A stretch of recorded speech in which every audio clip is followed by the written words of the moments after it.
This is the actor George Randolph Scott.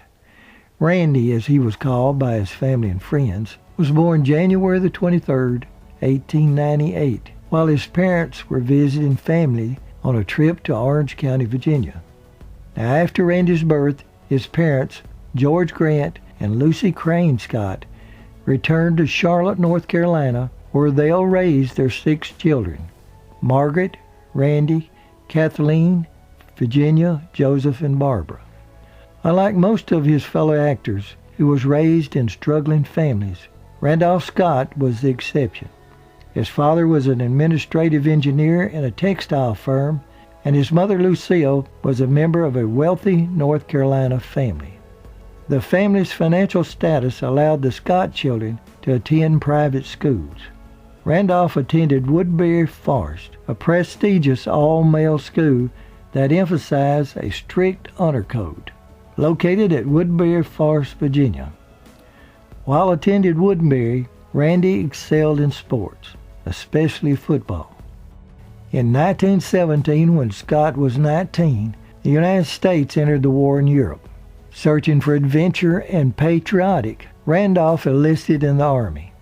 He was quickly sent to France, where he'll see action as an artillery observer with the 19th Field Artillery Regiment.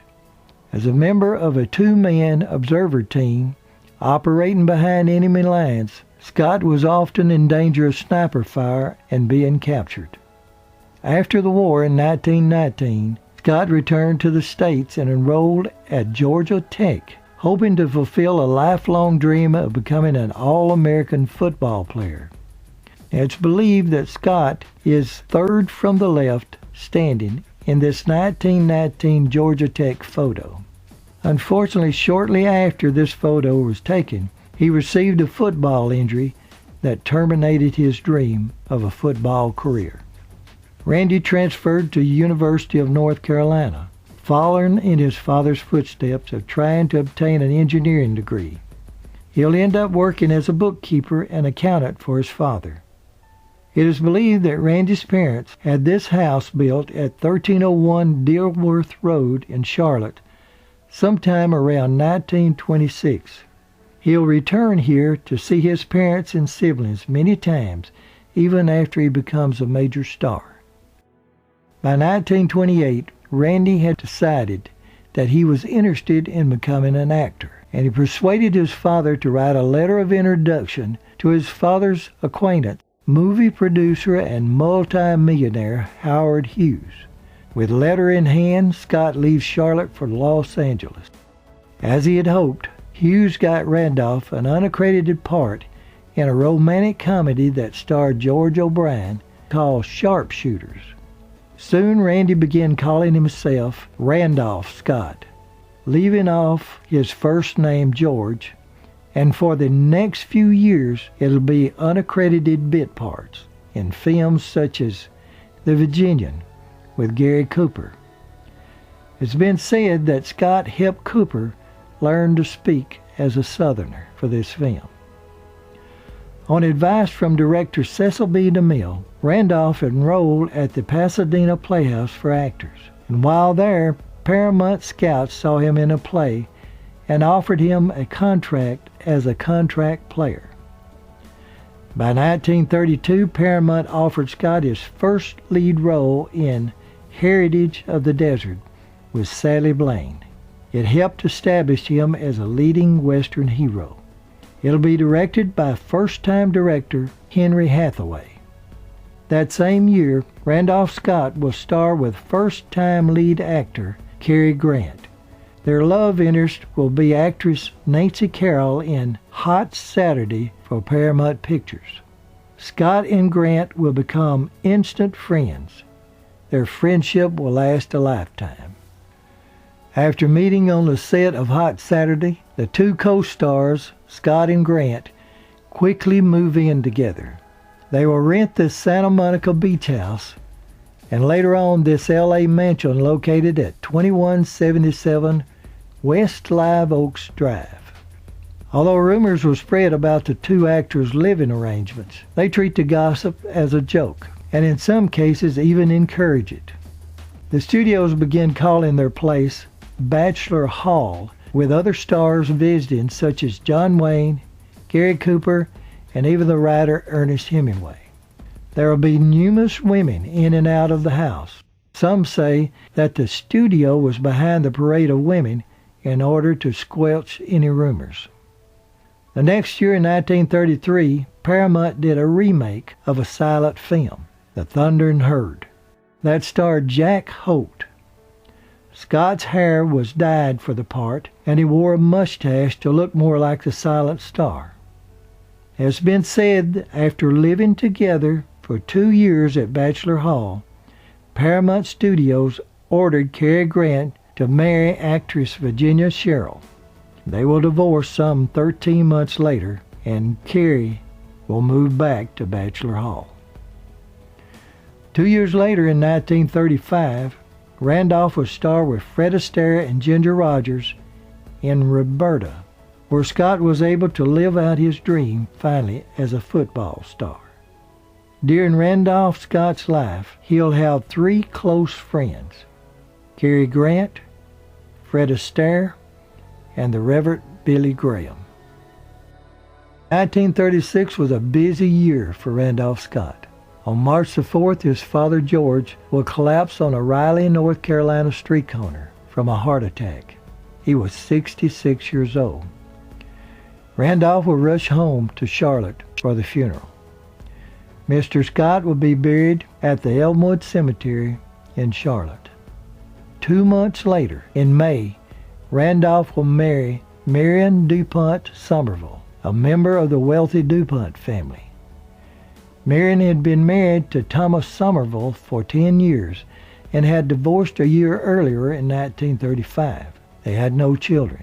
Ironically, Randolph had served as best man at their wedding. Also in 1936, Scott will act in 2 major motion pictures. Follow the Fleet, again with Fred Astaire and Ginger Rogers. Next, he'll play Hawkeye in The Last of the Mohicans for independent producer Edward Small. In 1938, Scott will be lent out to 20th Century Fox to star with child actress Shirley Temple in Rebecca of Sunnybrook Farm. The next year, 1939, Randolph Scott and Marion DuPont Somerville will divorce after almost 3 years of marriage. They'll have no children. All Scott would say of his marriage to Marion was, "It is a case of being separated too much for too long," which is not compatible with marriage. Marion, over the years, will continue her charity work and her love for horse racing. She will live until September the 4th, 1983, and will pass away at the age of 88 without ever remarrying. That same year, in 1939, after his divorce from Marion, Randolph will appear in his first color film, Jesse James, with Tyrone Power and Henry Fonda. In 1940, Scott will star alongside Earl Flynn and Myram Hopkins in Virginia City for Warner Brothers. Director Michael Kurtz said that there was conflicts between actors and producers on the film, but that Randolph Scott was the only one that acted like a gentleman, and said he's the only one that I've met so far in this business. At the end of 1941, the United States enters World War II. Scott tried to enlist, as he had served in World War I, but he was turned down from his old football injury. But he began making patriotic movies to support the cause, such as To the Shores of Tripoli in 1942 and Gung Ho in 1943. On the 3rd of March 1944, Randolph Scott will marry actress Patricia Stillman. They'll be married by a justice of peace at Riverside, California. Randolph was 44 and Patricia was 23. It will be Patricia's only marriage, and they will remain married for 43 years until Randolph's death in 1987. During the course of their marriage, the couple will adopt 2 children, a son, Christopher, and a daughter, Sandra. In 1945, it'll be Bells of the Yukon with Gypsy Rose Lee, and Bad Man Territory in 1946 with Ann Richards. By this time, Scott had decided that he only wanted to make westerns. Over his career, he will appear in over 100 films, with 60 of them being westerns. For years, he will ride his favorite horse, a blonde sorrel by the name of Stardust. He said he loved westerns. For the next 10 years, Randolph Scott will star in numerous westerns, from The Doolins of Oklahoma in 1944, The Man in the Saddle, 1951, Carson City, 1952, 7 Men from Now, 1956, Ride Lonesome, 1959, and Comanche Station in 1960.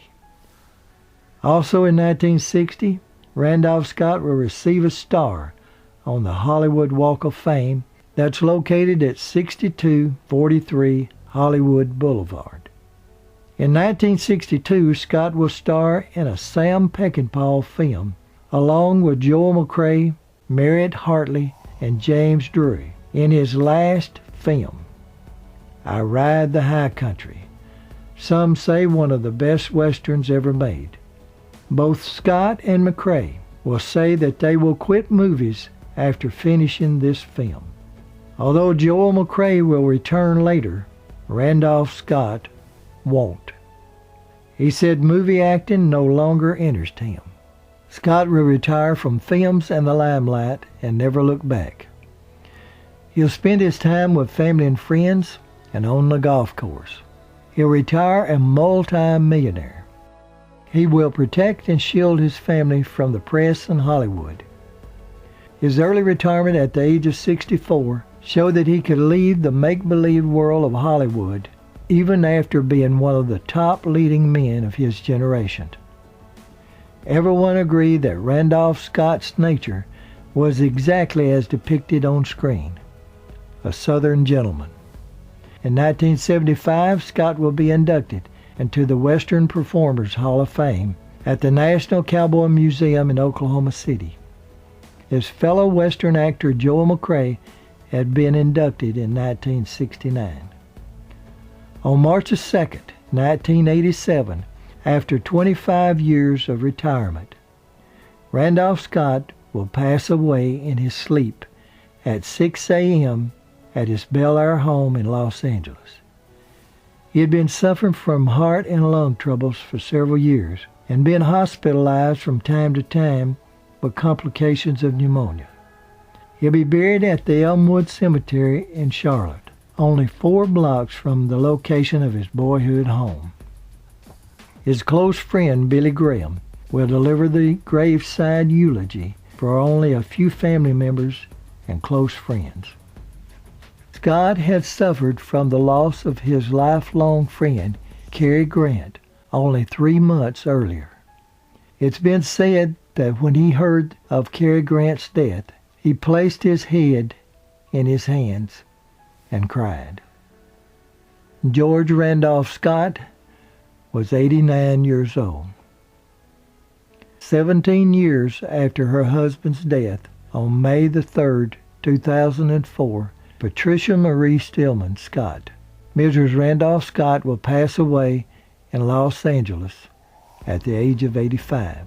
She'll be buried next to her husband.